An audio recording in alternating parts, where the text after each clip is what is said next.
This video is going to focus on political or politics as an external influence on business. So there is some crossover with the previous external influence that was looked at, which was legal. In this sense, we're looking at what role does the political landscape play and also politicians generally, and I guess the two major political parties in Australia, the Liberal Party and the Labor Party, as well as the Greens and independents as well. What influence do they play in having an influence on business, and also what effect might political decisions have on businesses? Important point that major political change can lead to business uncertainty or business confidence. So when we talk about change, we're really focusing there on a change of government. So we're in a second term of a Liberal government at the moment. If that was to change to a Labor government at the next election, that would undoubtedly have a reasonably profound impact on the business landscape.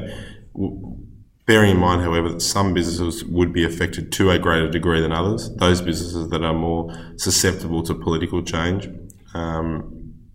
would be impacted to a greater degree. And having said that, that impact might be both positive and negative. Some businesses might have quite a positive impact because the new government, if there was a new government, may wish to make changes to rules or regulations or laws that would have a positive impact on some, but may be detrimental to other business types. As governments at all levels in Australia regularly face elections, there's an element of politics in most major issues that affect the business environment. So whether it be federally based, state-based, local government, there are quite often changes to government, and those changes to government can have a profound impact. Businesses can be deeply impacted by political decisions, which I've mentioned before. So changes to government can have a profound impact, and those changes to political decisions are important to note that those businesses will have little or no control over those political decisions, and those political decisions can ultimately prove profound for a business. And the frustration for a business owner often, particularly a small business owner, is that they don't have any impact. Large businesses, for example, Macquarie Bank, can try to have an influence on decisions made by politicians. For example, Macquarie, I use Macquarie as an example because I know a few years ago they hired Bob Carr, who was a Labor New South Wales Prime Minister a number of years ago. I think he finished up as Premier about 2011. Macquarie Bank hired Bob Carr as a lobbyist. So a lobbyist is someone who goes to government and tries to have decisions made that you might call are favourable towards that particular business.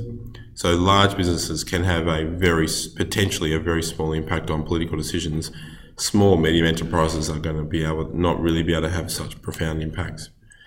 This figure is just thrown out of your textbook and just talking about some of the ways that politics have been an influence on business. You can see labour market reforms, for example, during the 1980s and the decentralisation of wage determination.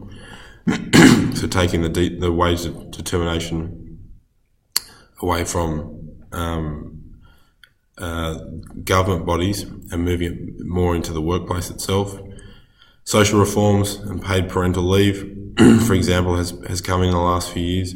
The emissions trading scheme, carbon tax, although that was repealed in 2014, and then also the Howard government bringing in the goods and services tax in 2005, I think it was.